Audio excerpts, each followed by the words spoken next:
Bonjour, je m'appelle Alexis Bougie, je suis professeur associé dans l'axe Coding et Digital Innovation de l'IEM.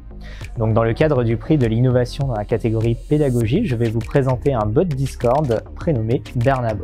Donc en fait, en tant que professeur, avec l'hybridation des cours, on a beaucoup été amené à utiliser Discord ces 2 dernières années et ça a une tendance maintenant à s'installer et vraiment s'implanter dans le temps.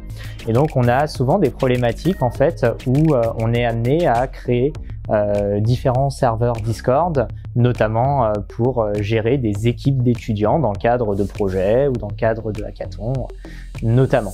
Et donc en fait ce qui se passe de manière assez récursive, c'est qu'on est amené à toujours créer exactement les mêmes channels pour X nombre d'équipes. Donc par exemple il y a 10 équipes, à chaque fois on doit dupliquer un certain nombre de channels textuels et vocaux, et donc la tâche est un petit peu redondante. Donc le but de ce bot Discord, c'est de faciliter cette mise en place et cet aspect de répétition de ce procédé-là. Donc en fait, le bot il va permettre de créer ce que l'on appelle un pattern. Donc un pattern c'est quoi? C'est on va définir un channel textuel qui va s'appeler de telle manière, un autre de telle manière, des channels vocaux qui vont s'appeler comme ci ou comme ça. Donc ça, cet ensemble-là, ça va s'appeler un pattern. Et avec ce bot-là, on va pouvoir dire en tant qu'enseignant, je veux le dupliquer 10 fois. Donc en fait, il va créer 10 catégories sur le serveur Discord avec l'ensemble de ces channels-là et il va directement créer en fait un ensemble de rôles qui sont associés. Donc par exemple, les étudiants ils pourront dire tiens, je suis dans l'équipe numéro 1, donc ils vont cliquer sur une petite réaction qui va automatiquement leur attribuer le rôle équipe numéro 1 pour qu'ils aient accès à leur channel. Donc par exemple, une semaine peut se dérouler, un hackathon peut se dérouler et donc les étudiants écrivent dans les channels pas mal d'informations, etc. Et puis on va se retrouver dans une situation en tant qu'enseignant où on va vouloir refaire ce hackathon un petit peu plus tard avec de nouvelles équipes mais en conservant les mêmes channels. Et donc là, une nouvelle fois, on est un petit peu bloqué, c'est-à-dire qu'on doit supprimer tous les channels pour tous les recréer, etc. Donc c'est un petit peu redondant.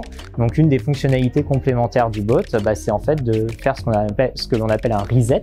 Donc ça va supprimer tous les channels, mais il va enregistrer tous les channels qui ont été créés précédemment et va les remettre à zéro et remettre toute une mise en place, par exemple des 10 équipes qui avaient été précédemment créées mais avec des channels vides. Donc en fait, le but global de ce bot, c'est vraiment d'apporter un aspect de simplification de l'ensemble des projets ou des jurys aussi par exemple que l'on va mettre en place sur Discord. Le but à terme en fait, c'est que chaque école puisse proposer un ensemble de patterns du coup, et donc quand un enseignant par exemple de l'IEM se connectera, il aura accès à tous les patterns de l'IEM, ou quand un enseignant de l'EMLV se connectera, il aura accès aux patterns de l'EMLV, etc., etc.